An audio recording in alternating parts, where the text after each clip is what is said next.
بسم اللہ الرحمن الرحیم، السلام علیکم۔ تو ایک خبر جس پر ہم سب بہت زیادہ ڈسکس کر رہے ہیں، وہ خبر بہت زیادہ وائرل ہے، گردش کر رہی ہے، اس پر بات ہو رہی ہے، چینلز اس خبر کو کوریج دے رہے ہیں، اور اس خبر کے حوالے سے بہت زیادہ سوالات پیدا ہو رہے ہیں ہمارے پورے سسٹم پر، سسٹم کو چلانے والوں پر، قانون کے رکھ والوں پر۔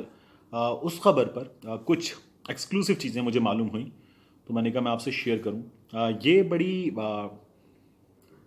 ایسی چیزیں ہیں، یہ بہت امپورٹنٹ ہیں کہ جو آپ کو شاید اس وقت میڈیا پر نہیں ملیں گی۔ یہ مجھے کہاں سے ملی ہیں، اس کا بھی میں آپ کو جواب دوں گا۔ مفخر عدیل صاحب جو لاپتہ ہیں، غائب ہیں، گم شدہ ہیں، منظر عام سے ہٹے ہوئے ہیں، ان کے بارے میں یہ اطلاعات ہیں۔ سب سے پہلے تو شہباز تتلہ قتل کیس میں ان کو قاتل قرار دے دیا گیا اسد بھٹی کی جانب سے، اور اب اس میں یہ وہ چیزیں جو آپ کو پتہ ہیں، جو آپ کو چیزیں میں نہیں پتہ چل رہی اور جو میں آپ کو بتانا چاہ رہا ہوں، ان میں بعض چیزیں بڑی امپورٹنٹ ہیں۔ یہ آپ کو میڈیا سے پتہ چل رہا ہے کہ مفخر عدیل کو پولیس نے شامل تفتیش کر لیا، لیکن انہیں گرفتار نہیں کیا، ورنہ وہ منظر عام سے غائب نہ ہوتے۔ تو پہلی تو چیز یہ ہے کہ جو شامل تفتیش کر لیا تھا، یہ تقریباً ایک مذاق تھا۔ سینئر پولیس آفیشلز، ایک senior S S P Lahore کے، انہوں نے مفخر عدیل کو 2 بار بلایا۔ 7 فروری کو شہباز تتلہ کے معاملے میں جو پولیس کے پاس انفارمیشن آ گئی، رپورٹ ہو گیا معاملہ، اس کے بعد 2 بار بلا کر ہمیں یہ بتایا گیا ہے، جو میڈیا کو انفارمیشن دی جا رہی ہے، میڈیا کے ذریعے آپ کو دی جا رہی ہے، وہ یہ ہے کہ 2 بار بلایا گیا اور شامل تفتیش کر لیا گیا۔ وہاں جن کا میں نام نہیں لے رہا افسر کا، انہوں نے 2 بار بلایا، 2 افسروں کے درمیان گپ شپ ہوئی اور چلے گئے۔ مفخر عدیل صاحب سے کوئی خاص تفتیش وغیرہ اس کیس میں نہیں ہوئی۔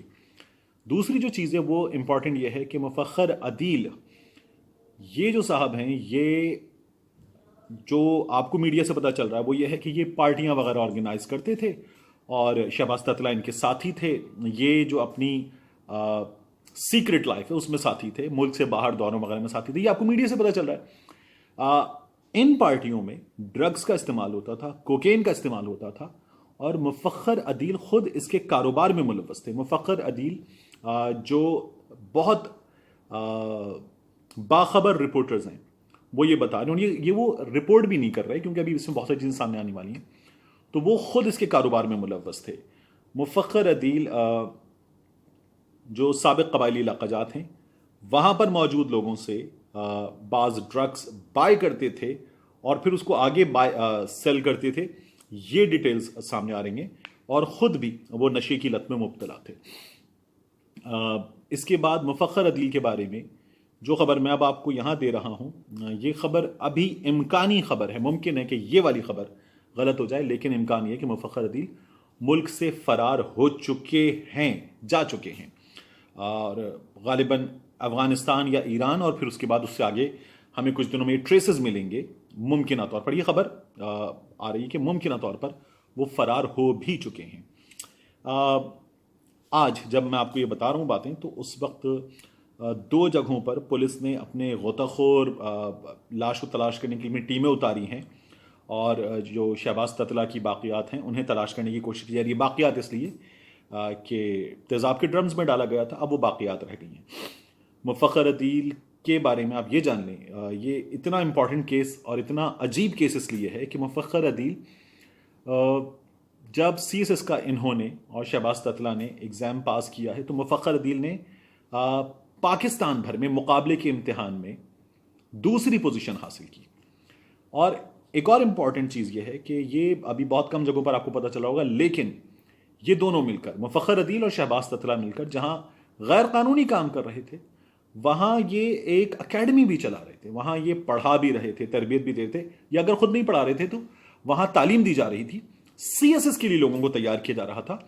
اور اس اکیڈمی کے اشتہارات میں مفخر عدیل کی تصویر موجود ہے، اور لکھا ہوا ہے کہ ان کے سپرویژن میں یہ اکیڈمی جو ہے وہ چل رہی ہے۔ لاہور میں یہ اکیڈمی بھی چلا رہے تھے، سی ایس ایس کی تیاری کر رہے تھے۔ سی ایس ایس کے 2nd پوزیشن ہولڈر تھے اپنے وقت میں جب انہوں نے ایگزام دیا تھا۔ پھر مفخر عدیل اور شہباز تتلہ دونوں ایک ہی ٹاؤن سے ہیں، بچپن کے دوست ہیں، نارووال سے دونوں کا تعلق ہے۔ اور میں آپ کو یہ بھی بتاؤں کہ ایک سیاسی شخصیت جس کا نام، کچھ اور چیزیں سامنے آئیں گی تو آ جائے گا، لیکن ایک سیاسی شخصیت